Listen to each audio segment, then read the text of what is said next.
How has your first week back been? Whether you've been into school or whether you're back into work, for most of us, this has been a time after having some time off over the Christmas and New Year period, kind of getting back into it. How have you found that? Has it been good to kind of get a bit of a routine, to see your friends again? Or has it just been a bit of a hard slog? This time of year can be quite miserable and hard going. No matter how much you enjoy your job, no matter how much you look forward to going to school, this time is always hard.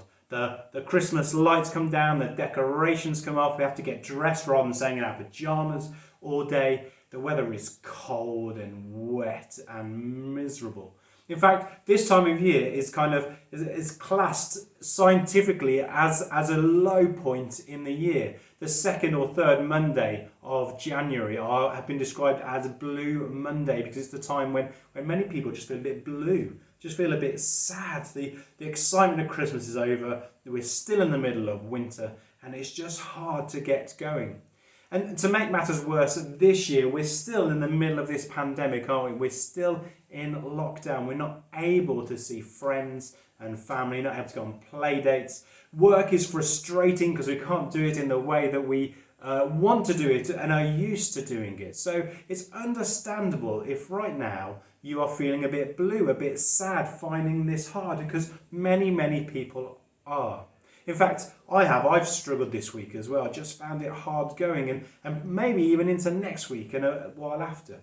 So to help me, I have been looking into the Bible, looking at other people that we meet in Scripture who have felt trapped and frustrated and hard and sad and blue. Some of them are literally trapped. And we'll look at those in a moment. But before we do that, we're going to play a game on that theme of feeling a bit trapped like we are at the moment. I want you to imagine that you are in a pitch black room. You can't see anything. There's no obvious doors or windows to leave by. There are no physical clues. But I am going to give you some verbal clues in the form of a riddle. And I want you to work them out. And then once you've worked out what the answer is, it'll be an object that hopefully you've got in your house. And I want you to run and find it and then bring it back. So I'm going to say a riddle. So here's an example, if I can find my example. Here's an example. The more I dry, the wetter I get. The more I dry, the wetter I get. The answer is a towel. So they're not now, but I'd want you to go and get that object and bring it back and get ready for the next clue. So I'll read a riddle, give you a clue. You pause the video, discuss it amongst yourselves, go and find the object and come back, and then I will reveal the answer. I'll do it silently in case you need a bit of help to give some hints. So maybe one adult, you can read it and let the video go on a bit and then give some hints if you're struggling. So here is your first clue. Are you ready? You need to work it out for yourselves, go and find it, come back and press play. So clue number one. Sometimes to get inside a door, all you need to do is knock. Other times you'll need this thing so the door you can unlock. Pause the video, off you go.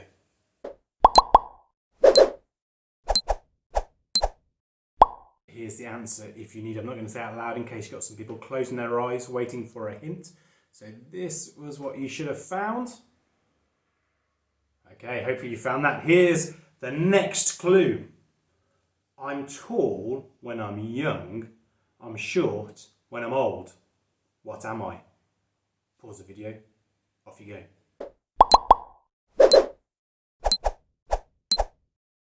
Here's what you were looking for. Are you ready for your next clue?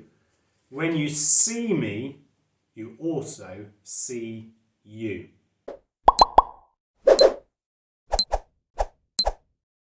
Here's the answer to that one. Your next clue is this. I have 4 legs, but walk not, and a strong back, but work not.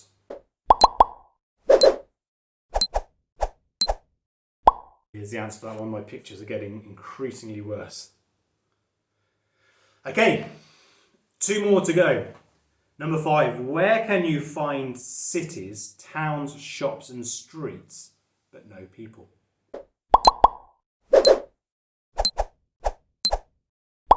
Here's your answer.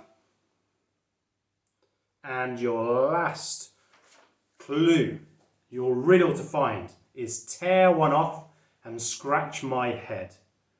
What once was red is black instead.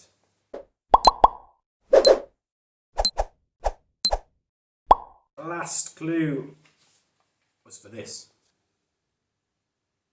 So hopefully you have got in front of you, you have got a key, you've got a mirror, you've got a candle, you've got a chair, you've got a map and a match.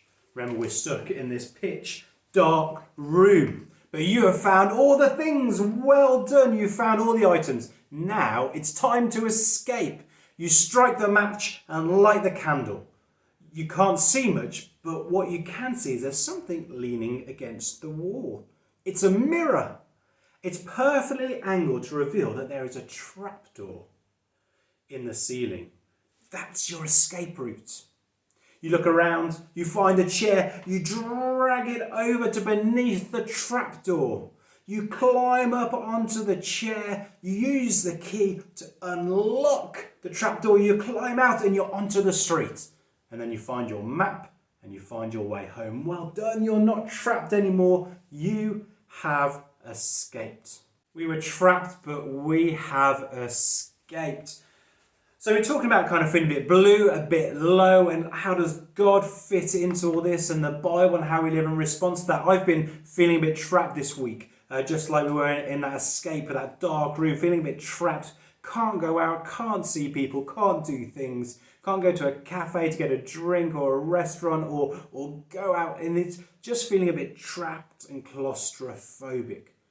And just getting me down, and I know that I'm not the only one. I'm sure that you are too at times. If not now, then I'm sure you have been. And you know, the Bible is full of amazing people, isn't it? Who've done incredible, mind-blowing, fantastic, miraculous stuff for God. I think of Elijah who prayed for rain when there hadn't been rain for 3 years, and it rained. We think about the disciples and Jesus himself, how they prayed for lame people and they started to walk. The blind got their sight. Think about Moses who parted the sea. I mean, these people did incredibly big stuff for God. I just mentioned Elijah who prayed for rain, but I want to tell you something else about his story as well. He did loads of cool stuff for God. And at one time, he was in this kind of whose God is better battle with the king. And the king worshipped a false god called Baal. And they were saying that this God is better than your God, Elijah. But Elijah saying, no, I worship our God, the true God. And so I had this whose God is better battle. And what they did, they got some piles of wood. And then the task was to pray to their God and see which God could set fire to the wood. Do you know what Elijah did? He asked them not just to do that, but to soak his wood so it was wet. And then they prayed. The king prayed to Baal, and of course, because it's a false god, nothing happened. Elijah prayed, and this sopping wet wood burst into flames. Amazing, amazing stuff. But do you know what happened to Elijah straight after that? He went on the run. After that really high moment of doing incredibly good stuff for God, he actually got a bit sad. He got a bit scared, understandably. He got a bit blue. He actually got depressed and kind of had really bad negative thoughts. He said at one point, I wish I was dead. From doing these amazing things, he also had really hard times. And the Bible isn't just full of heroes. It's full of those same heroes who went through difficult times, challenging times, really tough times. You can read about Elijah in 1 Kings 18. Or there's Jeremiah, one of the great prophets. He's got one of the biggest books in the Bible named after him, a hero of our faith. Did amazing things again for God, but he struggled with a sense of not being good enough, that he hadn't done a good enough job, even though he's gone down in history as one of the greats. He also struggled with loneliness, just being on his own and not having any support. He got blue, he got sad, he got down. Think about Paul in the New Testament. Remember Paul, who wrote loads of the New Testament? He was perhaps one of the greatest missionaries that we've seen for Jesus, going from city to city, town to town, converting people to Jesus, planting new churches, amazing stuff. But he also wrote about something he called the thorn in his flesh. We don't know what that was. We don't know whether it was kind of a physical injury that was causing him pain, or an illness or a problem with his eyesight, or whether it was kind of some just mental struggles and strange, just feeling low and down. We don't know. But we know that it did get him down. He struggled with it. Sometimes we only focus on these celebration, triumphant moments that these great people in the Bible had. And we gloss over the fact that they struggled. But we can learn amazing things also about them in their struggles. Before we go any further, I want you just to pause the video.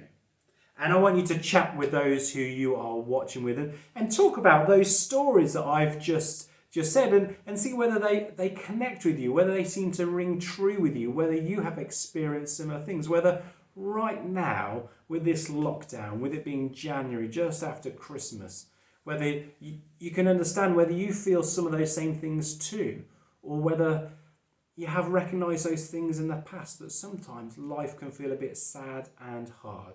So pause the video and just talk honestly to one another about whether that rings true for you.